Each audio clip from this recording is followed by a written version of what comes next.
Welcome back to the EchoCast, a podcast about video game news, speculation, reviews, and whatever else I feel like chatting about. I am your host, Bon, and this week we'll be talking about PlayStation's rumored handheld, Xbox's new memory cards, badly aged Mass Effect things, and much more. A few things before we get started. Subscribe to the show on your favorite podcast platform, and on YouTube, please subscribe to the channel, hit the like button, and comment with your thoughts, questions for next week, or to just say hello. A big thanks to supporter level patrons PK, The Dawn, Cage Nephilim, and Neuronix. If you're interested in supporting the podcast and getting ad-free episodes for as little as $1, please check out patreon.com/BonDiesel. Gaming news. This week we have 9 stories. The first story is PlayStation's handheld rumor. Insider Gaming, headed up by Tom Henderson, put out a pretty lengthy report about a rumored and probably pretty likely PlayStation handheld that is in the works. It's important to consider that just because something is in the works doesn't mean it's definitely going to happen. We know that there was the Xbox streaming gizmo, or basically a new platform they were going to release that even appeared in the background of one of the head Xbox people's streams, but it's not coming out, or at least as far as we know, it's not coming anytime soon. So take these rumors for what they are. They're rumors. The interesting thing is that a lot of people this week reported on this story being like, oh, PlayStation's trying to compete with the Steam Deck. Well, a big part of the rumor is that this will be a streaming/remote play device, and it may only be a remote play device. What that means is it would require a PlayStation 5. So this would be an add-on to your PlayStation. And what remote play is Xbox has had this for a long time, and I think that PlayStation does as well. But Xbox has had it at least back to the Xbox One, where you would open up an app on another device, a PC, a phone, or a device like this one, and you aren't streaming a game from a data center that like Microsoft or Sony owns. You're actually streaming the game wirelessly through the internet from your console. I actually used this in my very first streaming setup. It was very janky, but the way I had my stream set up was I had OBS, which is the program you use to stream. And a lot of people have like capture cards, or if they play on PC, they just capture the game on their computer. Well, I opened up the Xbox app. I streamed my Xbox to my PC, and I captured that stream and used that as my stream. So if you somehow were able to see my streams from 4 or 5 years ago, you would see that their quality was really bad. Now, that was for multiple reasons, but it was especially because I was doing this remote play. That also meant I was playing from that, and there is lag, and so that gets into a discussion here that's really interesting. I've seen a lot of takes on this. I've seen some people being like, oh, this would be perfect. This would be a great addition to PlayStation. And I'm curious about that. I think if you had a like a new Vita or something that could play the games natively on the system, then this is probably a pretty good idea. If it can do remote play and streaming, that's okay. But if it can only do remote play, I think that's dead on arrival. Because when you think about, the places people are going to play on this system, sure, it could be in your house, connected to Wi-Fi, in the same, building or same, home as your actual PlayStation 5. So remote play will work pretty well in that situation. Even if you're out of your home and maybe you're somewhere that has a really good internet connection and you have a really good internet connection at home, that could work okay. But this is a system that wouldn't work on the bus. Even if your bus has Wi-Fi, or on a plane, even if your plane has Wi-Fi, because the latency is going to be insane. It's not going to work. This would be the same issue with a streaming device. The one advantage to streaming, where this is where I'm talking about, that Sony or Microsoft has a bank of computers, that data centers that they control, which oddly enough are actually run by consoles. I think the PlayStation is still using PS4 consoles, I would assume. I do believe Microsoft has upgraded theirs to Series X. I could be wrong. Please correct me if I am. But those are at least like optimized to do streaming, where your one console may not be.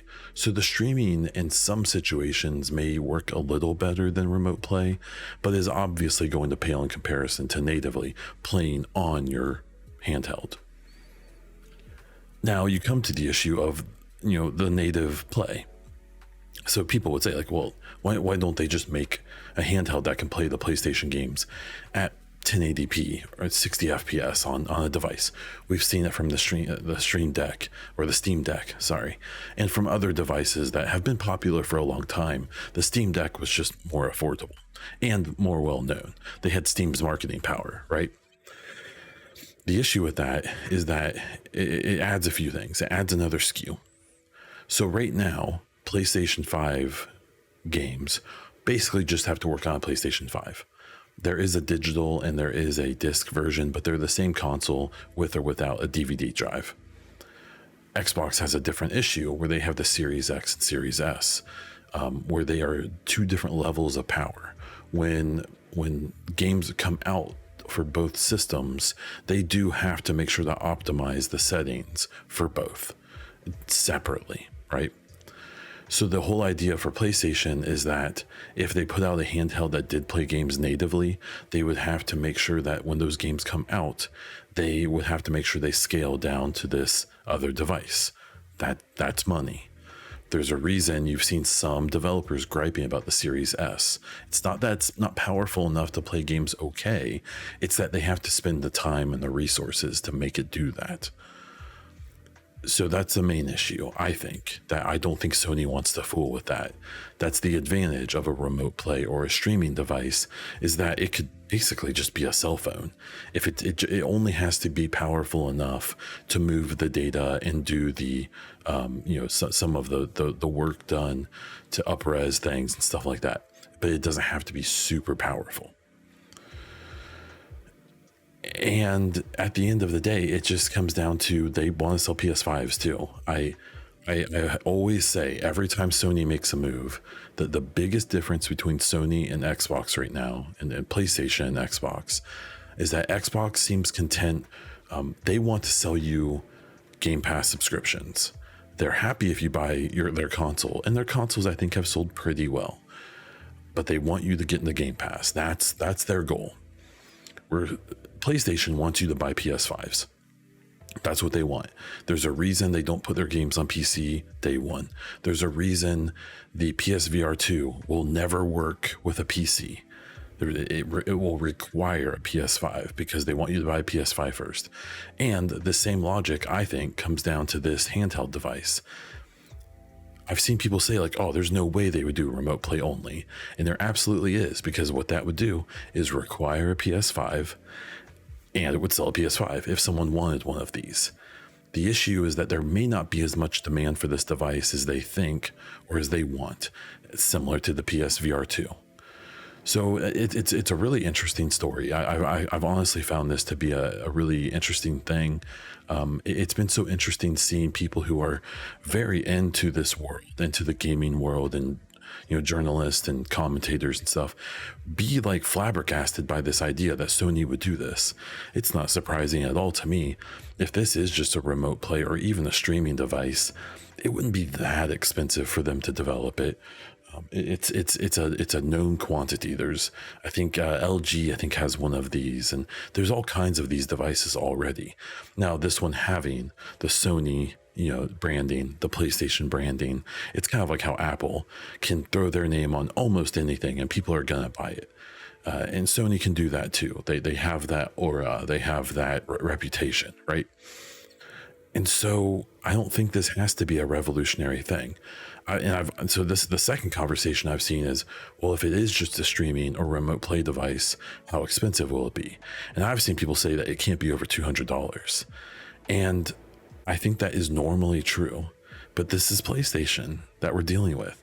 The big thing that you have to think about, and this isn't like a console war thing, but Sony and Microsoft are two companies not even in the same category. And as much as people want to tee off PlayStation and Xbox, which is fair, they are competing parts of the companies that own them. When you pull back, the big difference that you see, and this explains a lot if you've never thought about it. I believe, from what I've heard and read, and I guess I should probably go find citation. If you want me to, yell at me and I will. I'm fairly certain that PlayStation is Sony's best department, makes the most money, is the most profitable, is their best performing department. Xbox does okay under Microsoft, but their Azure, like the Xbox is like a project for Microsoft, where PlayStation is essential for Sony. So when you see them make decisions, Xbox is a little more okay with being second place or third place, depending on how you look at it. They're okay to just do some cool stuff, be a little disruptive. They're okay to compete but not win because they don't have to. More than anything, Xbox puts the word Microsoft into people's homes, into people's mouths, on ads. It's kind of a thing of, if it breaks even, they're probably happy. And I believe it makes money. But if Xbox shut down tomorrow, it would be a blip to Microsoft, but they would be fine. It would suck for them. It wouldn't be a fun day, but they would get over it. If PlayStation shut down tomorrow, Sony would shut down. And so people, you need to consider this. I believe Microsoft at one point, when I've looked in the past, is 10 to 12 times bigger when it comes to market, like when it comes to worth and how much money and power they have.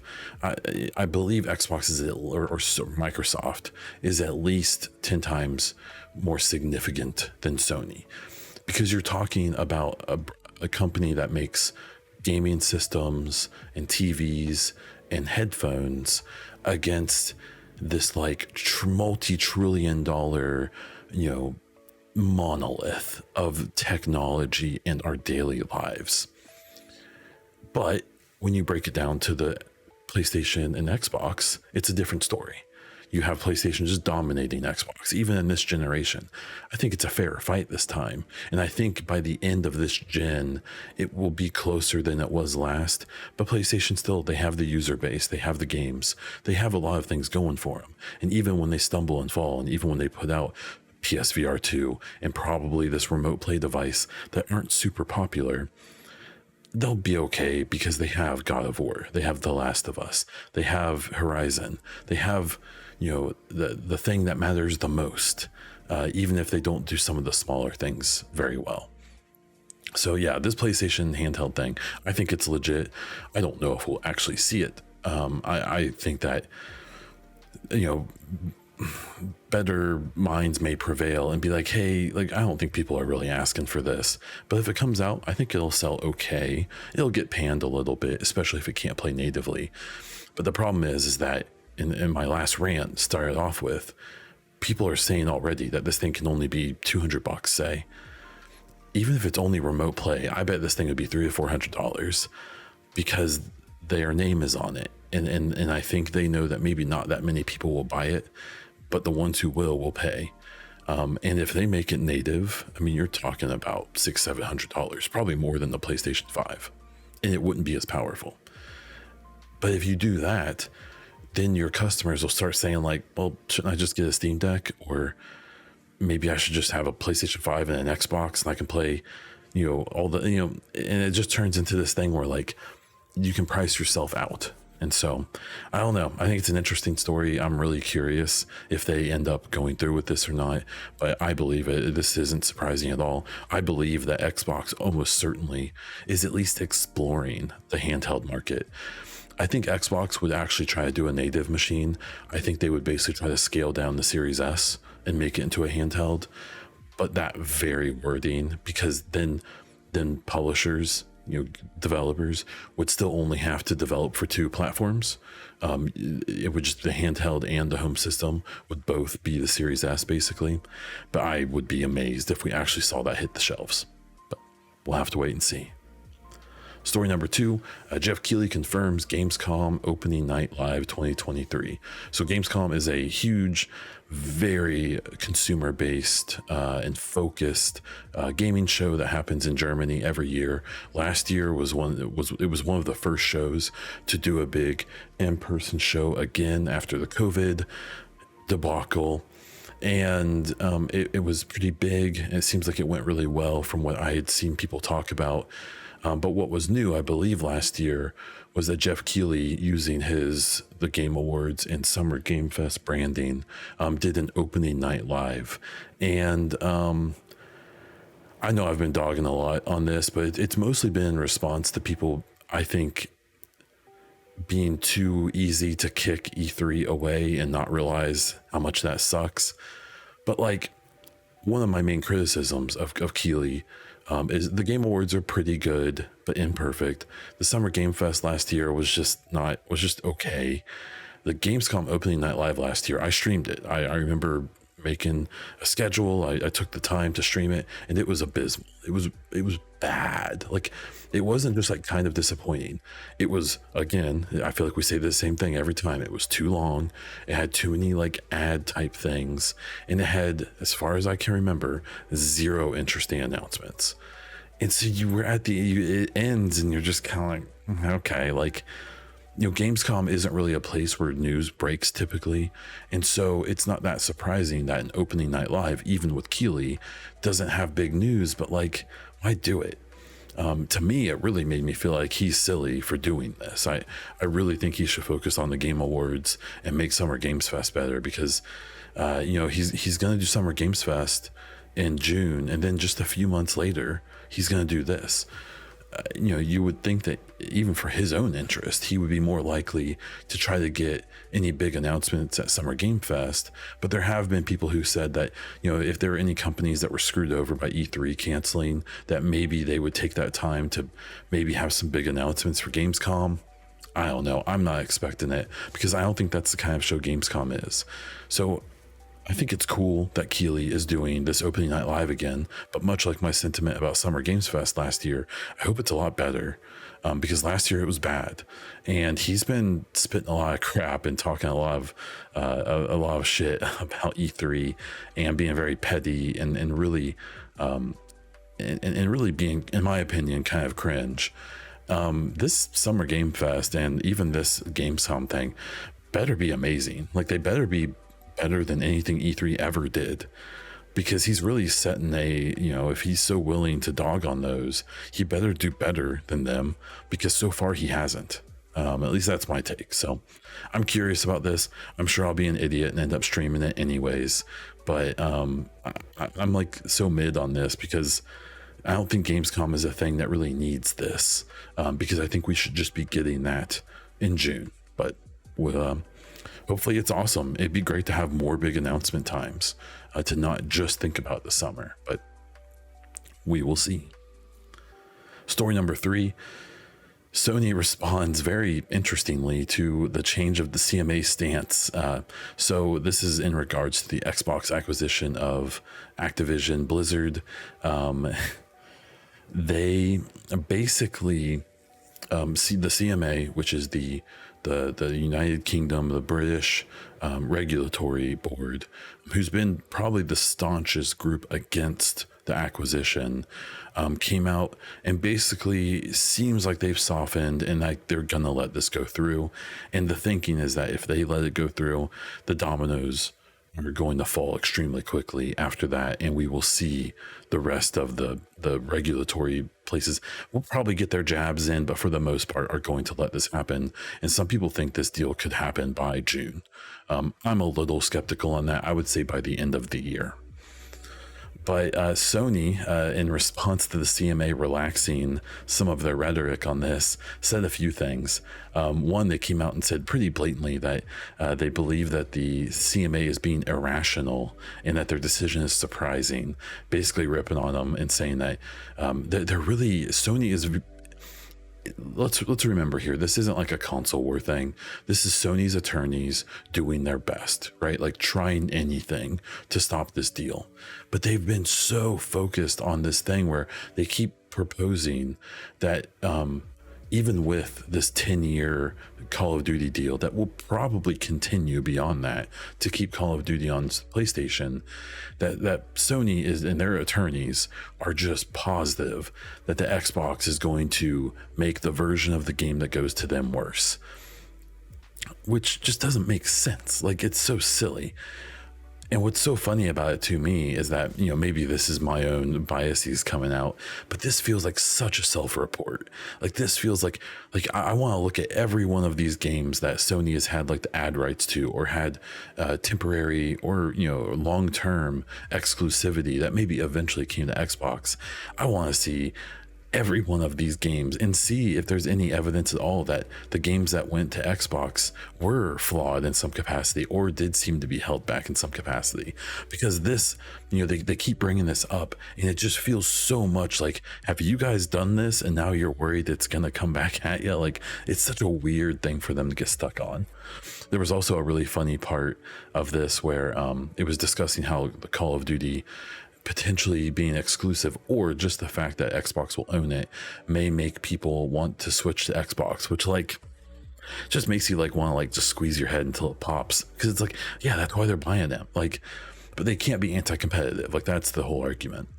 And they the Sony attorney said Call of Duty's gamers are very sophisticated, and like trying to pump them up a little bit, be like, but even then they can't, you know, they may fall for this trick or whatever. Which, like, I want that attorney to load up the average Call of Duty lobby and turn on his mic, his headphones, and listen to the conversations happening.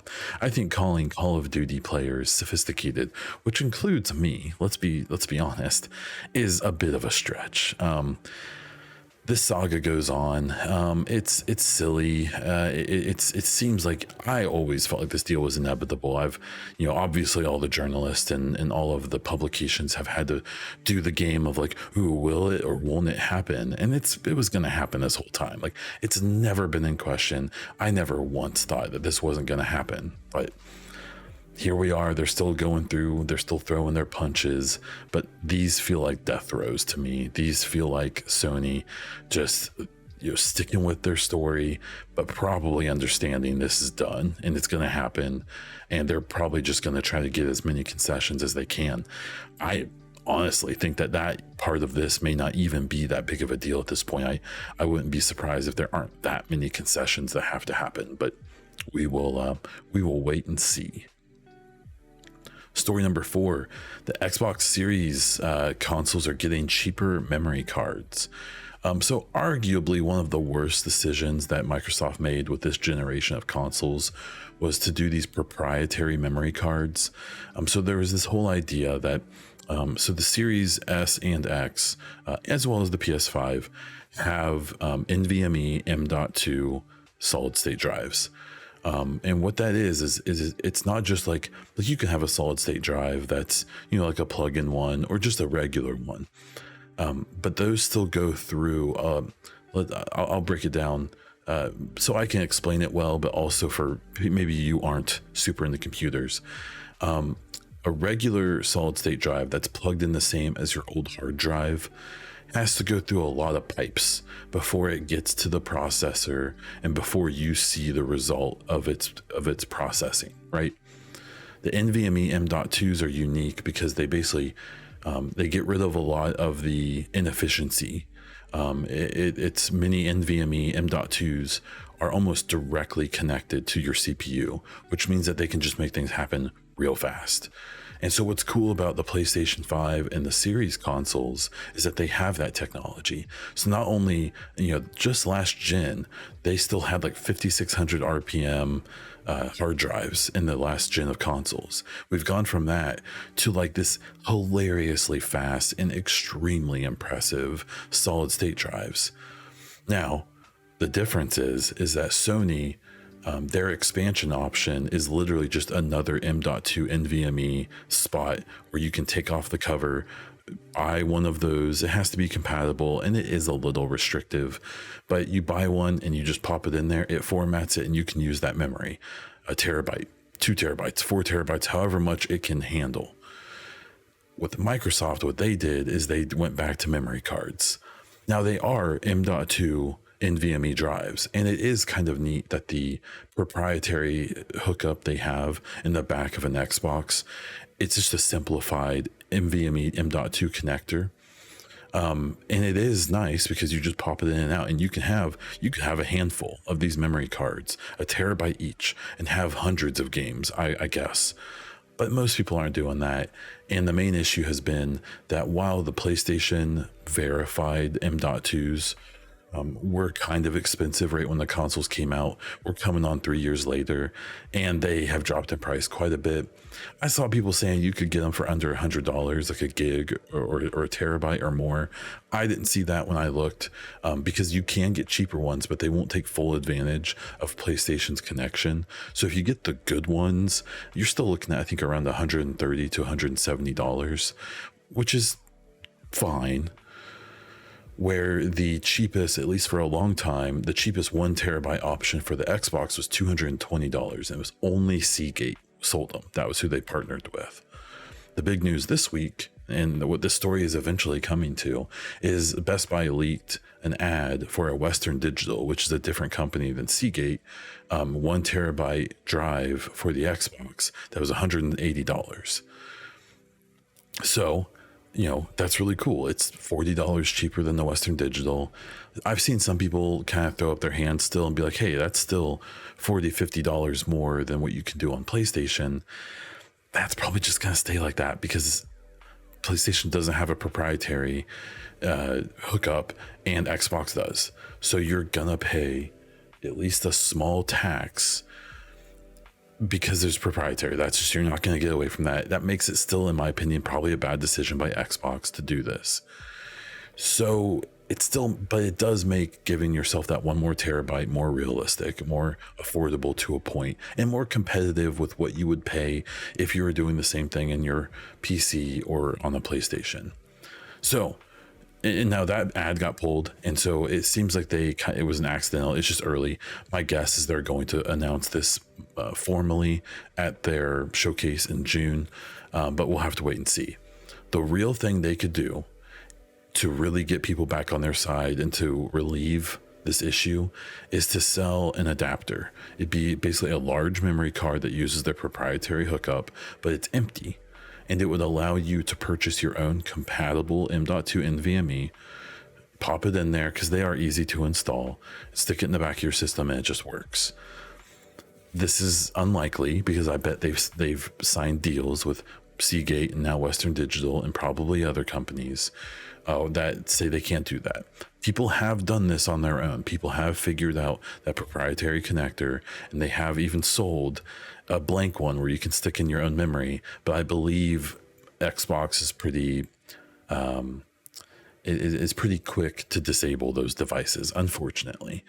So what they need to do is that, because then you leave these more affordable options than they were before, of these plug-in ones that you buy from Western Digital, from Seagate, for someone who doesn't want to mess with hardware.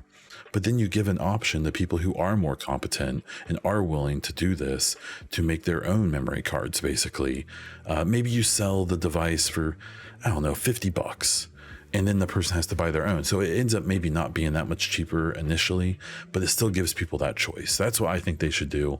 I think that would be a really good way for them to alleviate this thing a little bit. But we'll have to wait and see. I don't expect that to happen. I do hope that they can get these 1 TB cards down to as close to $100 as they can. I think that's what they need to do, even if that means they're kind of subsidizing them. But Xbox is subsidizing a lot of things right now, so maybe that's a bridge too far. For what it's worth, on my own use, I just have my base system with 1 TB and my Series X.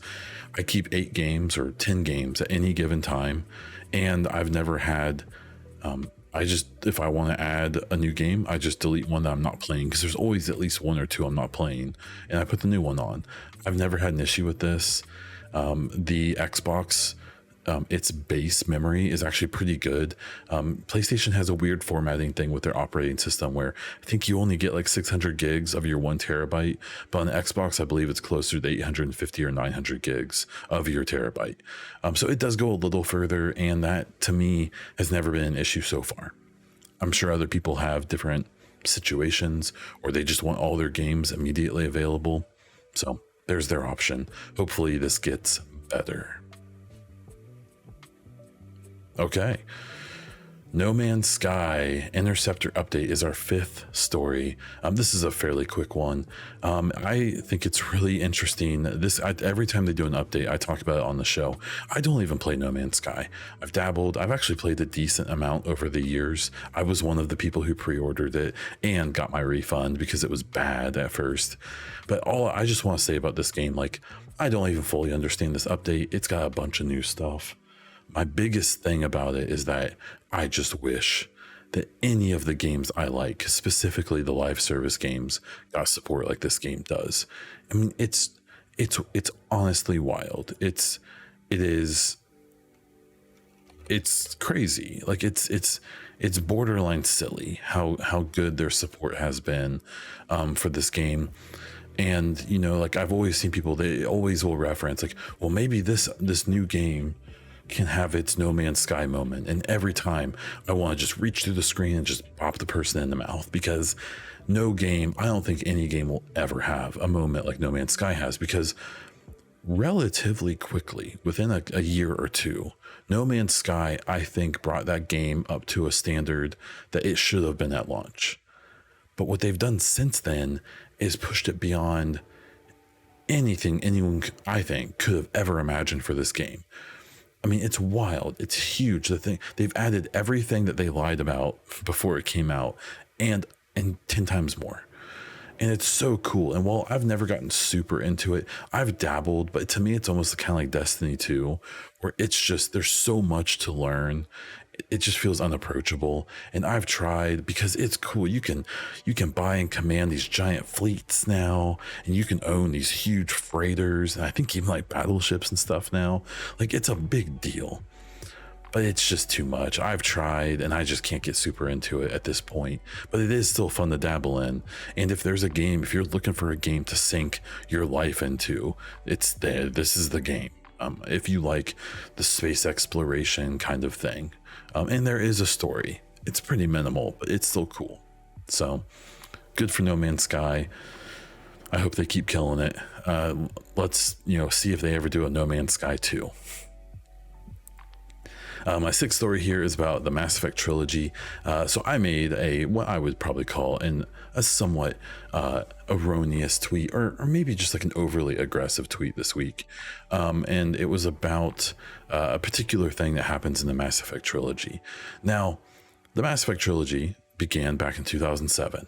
And so there are things in that trilogy that are not going to age well. And even with the Legendary Edition, they left a lot of stuff in there that you wouldn't put in a game today.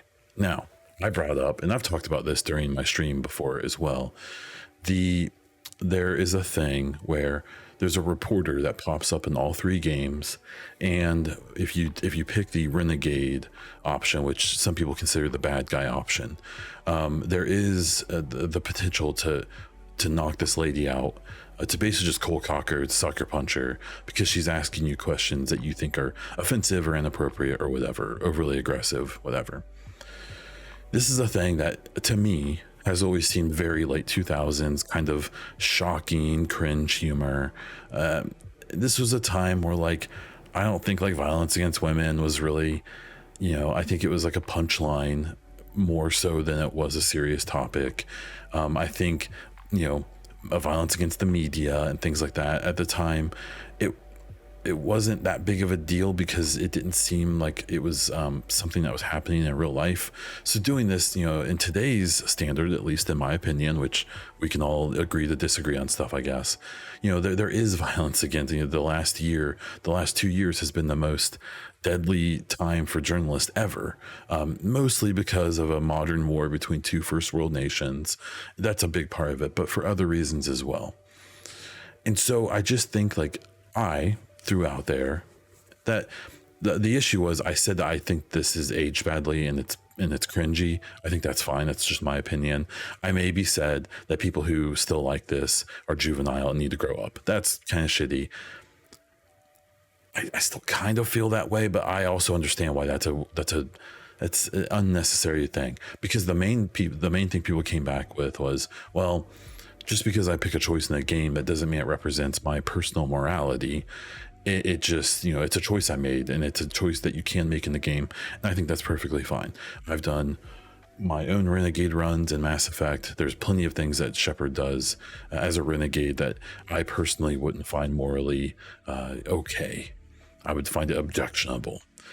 I will say I've never punched the reporter, because to me, I just, for personal reasons and just, for personal life reasons as well, I don't like the idea of even if you don't think it's funny, or even if it's just a game, which is some of the response I got too, a man, and I play as M-Shep 99% of the time.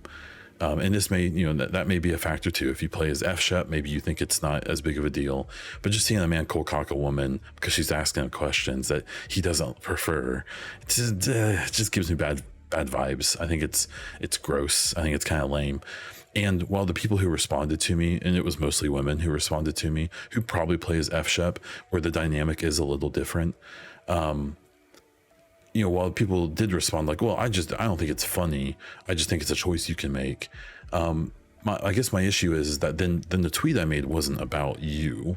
It was about people who do think it's funny. There's plenty of dudes who I've seen in streams and on YouTube and on Twitter and stuff like that who think it's hilarious that this, very high ranking, very notable person in the military cold cocks a reporter who's just asking him tough questions, and it's not just because it's a choice. It's because I think it's funny to see a woman get clobbered. So it's one of those things where I should have been more diplomatic when I brought this issue up. But I also think people need to maybe not internalize every single, maybe hot take I give or that anyone gives, and realize that I'm probably not talking about you. I'm probably talking about someone else who is exhibiting or who is behaving the way that I'm talking about. I also should be more diplomatic, and I should make sure I, don't, judge other people or be so broad. I think that's fair. There was one person who responded to me who got hidden and blocked because they were just being super weirdos. So for most of the people who responded, and someone who even DM'd me privately to express their feelings on it, super cool. I appreciate it. Totally reasonable. And that's why I've kind of come to my conclusion. But to that one person who I blocked, who I'm sure will never see this, you're a weirdo, and please just never interact with anything I ever do again. That was very awkward and very odd, a very weird way for you to respond. What I do think is interesting about that, though, I am curious to how, the next game, the next Mass Effect, will handle stuff like that. We obviously didn't see stuff like that in Andromeda. The simple fact is we're in a different time. 2023, when that game comes out, 24, 25, 26 maybe, is a different time. Almost 20 years later. And so, I don't think we will see that stuff. I hope that they are willing to be a little edgy, but we'll have to wait and see. I think it will be, it'll be interesting to see even Dreadwolf. I think it's going to be interesting to see what a BioWare game looks like in the 2020s. So I don't know how long we're going to have to wait. It might be a while. Let's see, this is the seventh story, is Arc 2 has been delayed, the Vin Diesel game, as most people have come to know it, and they are shutting down the original Arc and replacing it with a remake that's been put on the Unreal Engine 5, and it's going to cost money. And so will all of the DLCs and other downloadable content they've put out. This has been an interesting story. I could care less about Ark, but the fact that the second game was supposed to come out this year, it's now not. It's now getting delayed, I assume, to next year. And they've also had the time to do a remake of the current game that's out that people have already paid for and done all the stuff for. That they're going to put out a remake for that. They're going to charge for it, and all of the downloadable content that they're going to bring up as well is going to get charged for. I don't know. I'm just going to call it like I see it. That seems kind of shady in my opinion. Especially like maybe if you did the update for free and then charged for the DLCs or something. I get that having a revenue stream is good, but like, in that they're shutting down. So to clarify, they're shutting down the official servers for the first game. In theory, you could have your own private server and continue playing the first game. But from what I've gathered from reading about this, is that the official servers are the main way to play this game. It's what most people have invested their time in.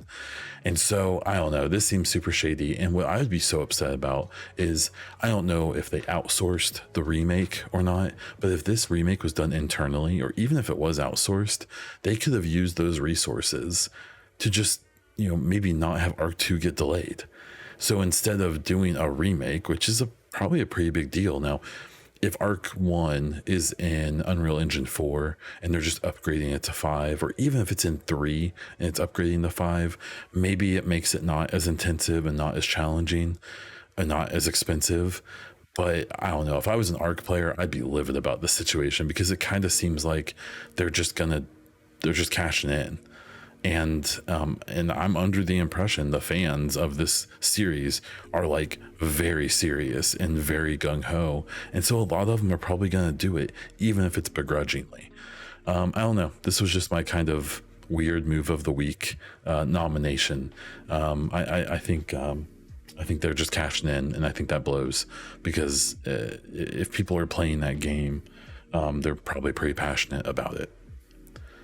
The eighth story today is XDefiant is having a showcase on April 13th. This may be known to you as Tom Clancy's XDefiant. This is a game that is this weird free-to-play, I believe, attempt to basically take a bunch of Ubisoft IP and make a kind of, it's like a hero shooter Call of Duty.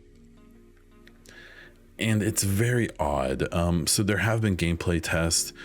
The last one I participated in allowed you to talk about the game. You just couldn't record any of the content.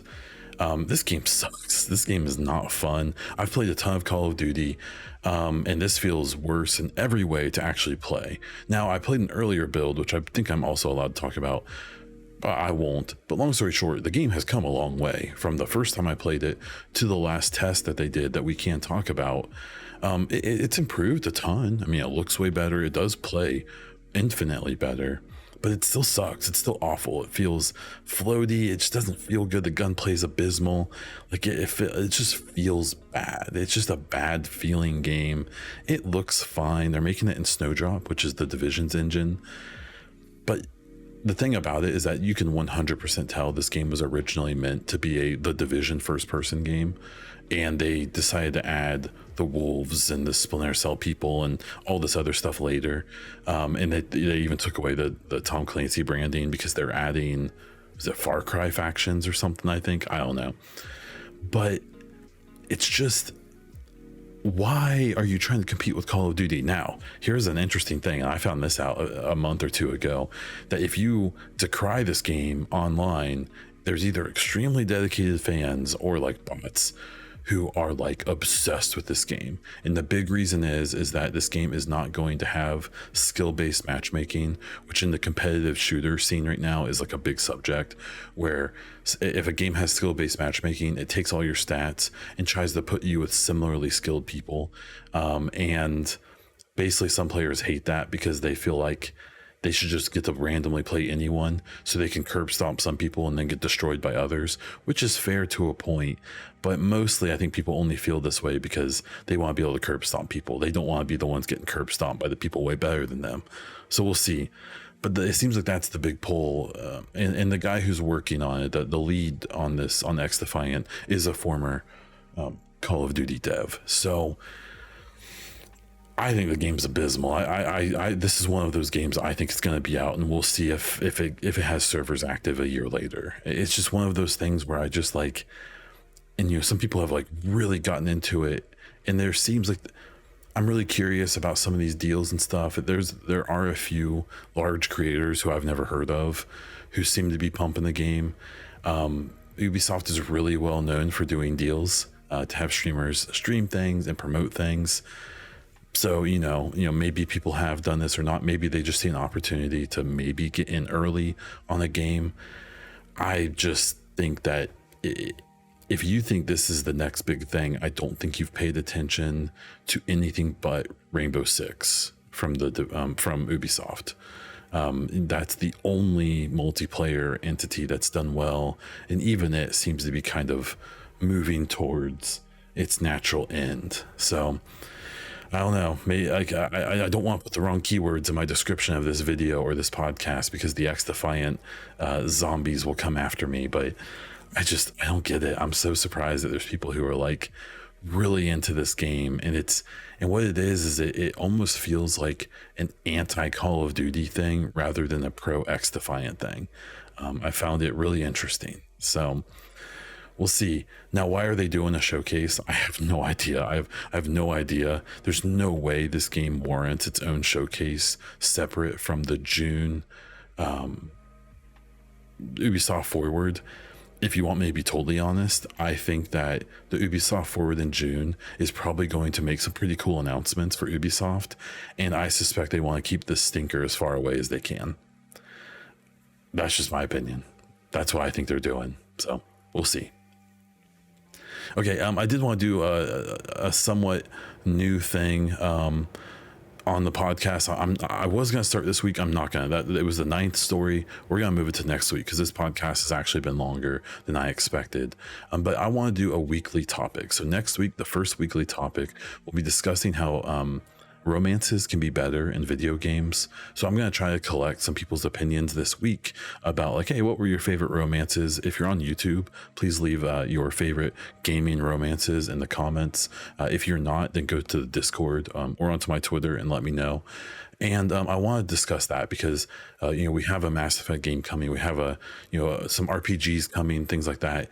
And relationships in video games, especially your character romancing another one, has been handled in like not the best ways. I feel like it's always kind of like do this thing and do that thing and this thing, and now they love you. And so I want to have a discussion about how they can make romances more interesting, more realistic, maybe more more than just complete a couple tasks and get the girl or get the guy. So, let me know what you think about that, and we will have a nice discussion about that next week. This is where I typically stop for listener questions. This week I recorded the podcast much earlier than normal because I'm busy. So if you have any questions or topics or weekly topics like this, anything that you want to get at me or even just feedback on the podcast, hit me up on Twitter at Bondiesel or at the EchoCast. You can also get into the YouTube comments. You can also get into my Discord and let me know there. If you get into Discord, say hi when you get in and try to show me that you're not a bot, because accounts that look like they're bot accounts, I zap instantly. So there's a heads up on that. And that's where we're going to wrap this thing up. Thank you so much for listening. If you have any feedback, like I said before, please let me know. Any questions, any thoughts at all, please let me know, especially if you're on YouTube. Throw it in those comments. I want to hear from you. You can find me all over the internet as Bondiesel, including on Twitter, YouTube, Instagram, and over on Twitch. And that's all I have for this episode of the EchoCast. Until next time.